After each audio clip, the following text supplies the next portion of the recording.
రెండేళ్లలో ఆమె వచ్చి గొడవ పడింది. రెండేళ్లలో గొడవ పోయి ఆమె ఎందుకు గెలికినావు నువ్వు? ఆమె నా దగ్గరకు వచ్చింది. ఆమె నా దగ్గరకు వచ్చి ఇట్లా వెళ్ళి ర్యాలీ ఇస్తున్నట్టు ఏందో అది అసలు ప్రాంకా నిజమా? అది కూడా నిజంగా జరిగింది. నువ్వు ఏం చేసినది ప్రాంక్ లానే ఉంటుంది తెలుసా. ఒకవేళ నిజంగా కూడా నువ్వు రోడ్డు పడిపోయినా లేదు ప్రాంక్ చేస్తున్నా అనుకుంటారు జనాలు. అంతగా అయిపోయారు నీకు. బయట ఎవరైనా కనపడితే అన్న ఏమన్నా ప్లాన్ వేసావా ఇక్కడ ఏమైనా ఉందా అంటుంటారు. ఎవరన్నా గుర్తుపట్టి బయట అడుగుతుంటారు. సో ప్రాబ్లం లేదు, నా జర్నీ పుట్టింది చేసింది అదే కాబట్టి నా జర్నీ. అయితే తనే వచ్చింది, గొడవ పడింది, అట్లా అయిపోయింది. బట్ నేను షార్ట్ అండ్ స్వీట్ గా అసలు ఆ గొడవ ఏంటో చెప్పు. ఆ గొడవ ఏం లేదు, అసలు నిజం ఎందుకు జరిగిందో చెప్పు. నేను ఇంట్లో ఫుడ్ తింటున్నా, తను నా దగ్గరికి వచ్చింది. కిందికి రారా అని అరిచింది. ఎందుకంటే పోతానే అమ్మాయిలతో వీడియోలు చేస్తున్నావుట, నేను మహిళా సంఘం, ఏం చేస్తావు, నీ కథ ఏంది, ఏమనుకుంటున్నావు నువ్వు, హైదరాబాద్లో బతకలేవు.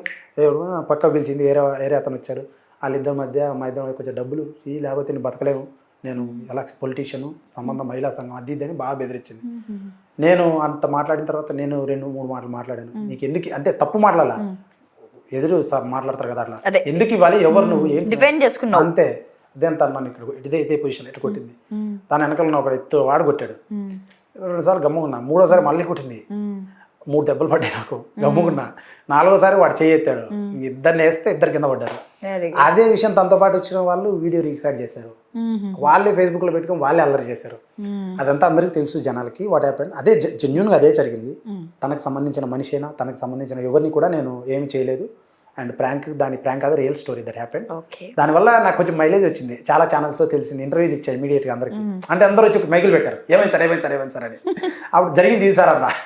అందరు కమెంట్స్ పెట్టారు, ఎందుకు రా ఏదో తప్పు చేస్తే పోలీస్ కంప్లైంట్ ఇవ్వాలి, ఈయన ఎందుకు కొట్టడం, చేసుకోవడం ఎందుకు అబ్బాయి నేను అంటే. ఇప్పుడు నీ మూవీ స్టోరీకి వద్దాం.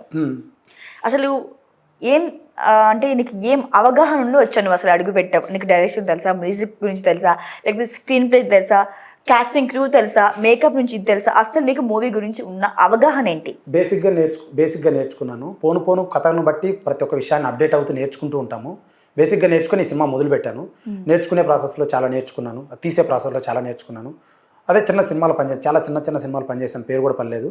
అండ్ కోర్స్ చేసి వచ్చాను. ఇంకోటి నేను యూట్యూబ్లో వీడియోలు చేసాను. కెమెరా మీద అవగాహన ఉంది, ఫ్రేమ్ పైన అవగాహన ఉంది, ఎలా ఉండాలి అవగాహన ఉంది, ఎంగేజ్మెంట్ ఎంత ఉండాలని అవగాహన ఉంది, ఎలా చూస్తారని అవగాహన ఉంది.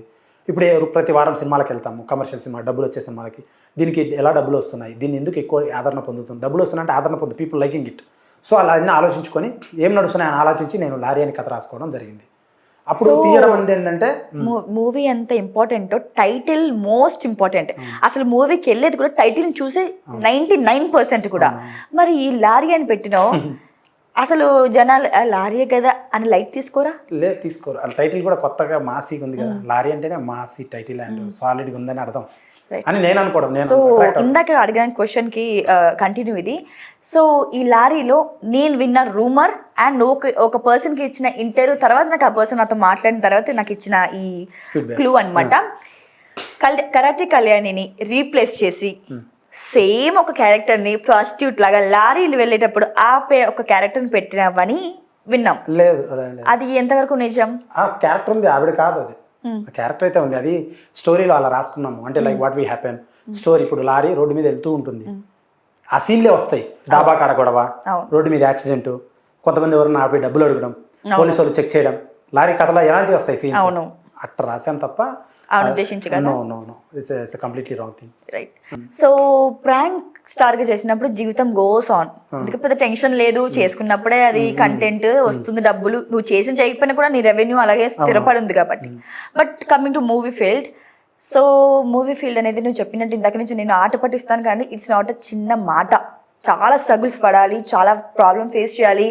ఇప్పుడు అందులో నువ్వు 3 roles ప్లే చేస్తున్నావు, as a hero, director, producer. అందుకే అన్ని మాట్లాడుతున్నావు. సో ఒక్క మనం పని చేస్తేనే దాన్ని మనం ఇంత భుజాల మీద వేసుకున్నాం. ఇప్పుడు నువ్వు 3 వేసుకున్న తర్వాత నీకు ఏదైనా ఒక రోజు 1 night యూ స్లీప్ బిఫోర్, ఒక రోజు నా సినిమా ఆడకపోతే నా పరిస్థితి ఏంటి, ఇంత డబ్బు పెట్టానే కదా నేను, what's my day next after releasing the day of my movie, ఒక 5 days తర్వాత ఏంటి పొజిషన్ అని ఏనాడని అనిపించిందా? ఎప్పుడైనా ఎమోషన్ సిచ్యువేషన్ వచ్చిందా?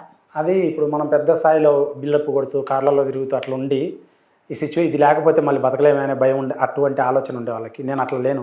నేను మామూలుగా నార్మల్ ప్యాంట్, నార్మల్ షర్ట్ వేసుకొని కృష్ణానగర్లో టీలు తాగుతా, అందరితో పాటు ఉంటా అందరితో పాటు ఉంటా. సో ఆ లివింగ్ స్టైలే నేను అలవాటు పడ్డాను. ఇంకా లగ్జరీకి వెళ్ళలేదు, ఎందుకంటే ఉన్నదంతా సినిమా పెట్టి చేశాను. ఆ భయం లేదు అంటున్నా. అంటే మళ్ళీ కూడా అదే కదా, అట్లే ఉంటా. అండ్ ఒకవేళ ఈ సినిమా పోతే మళ్ళీ కష్టపడి వీడియో చేసి మళ్ళీ సినిమా చేస్తాను, మళ్ళీ బౌన్స్ అవుతావు. మళ్ళీ బౌన్స్ అవుతుంది. పాయింట్ 1, ఈ సినిమా ఛాన్స్ లేదు, షూట్ షాట్ బ్లాక్ బాస్టర్, థియేటర్లో ఇన్సూరెన్స్ చేయించుకోండి. చాలా సాలిడ్ బ్లాక్ బాస్టర్ సినిమా, గొప్ప సినిమా, చాలా బాగా తీశాను.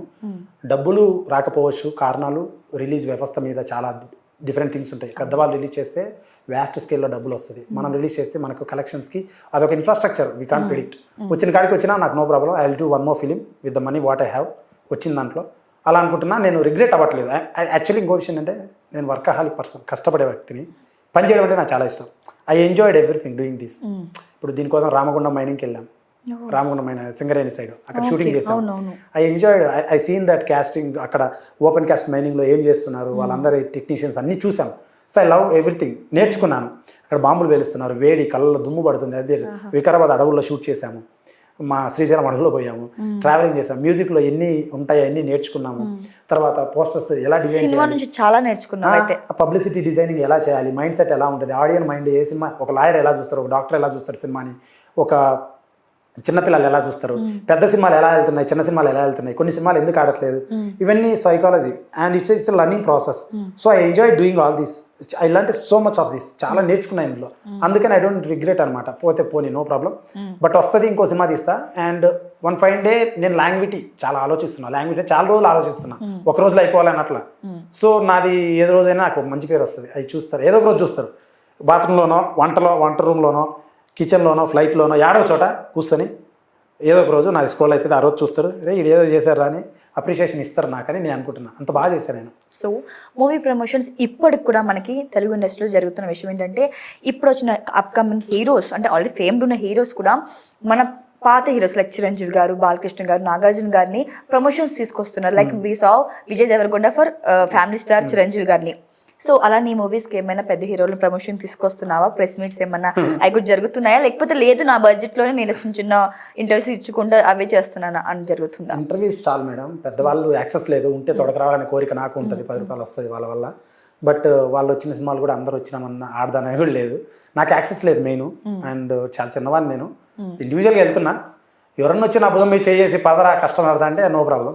నేను అప్రోచ్ కూడా అయ్యా చాలా మందిని, వాళ్ళ తీరు నచ్చలేదు నాకు, అండ్ అడుక్కోవడం కూడా నాకు ఇష్టం ఉండదు.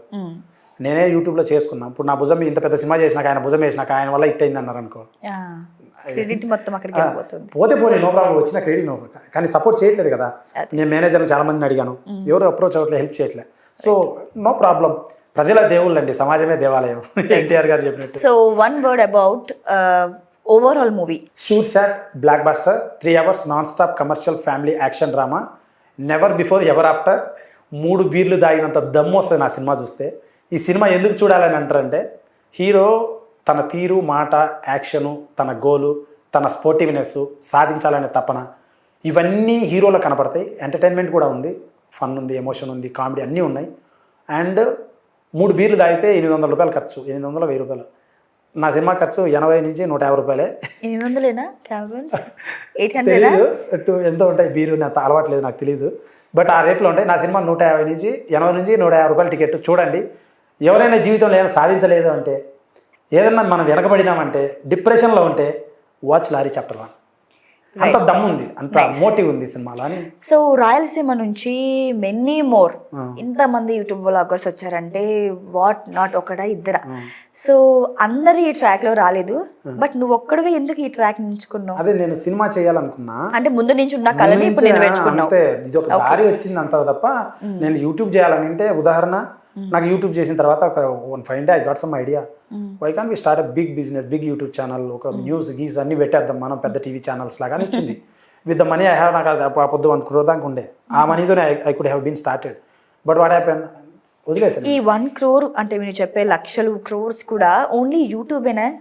యూట్యూబ్ నా పర్సనల్ సేవింగ్స్, నేను జాబ్ చేస్తాను before, and I have some family something. So with all this I invested my self అనమాట, అలా చేశాను.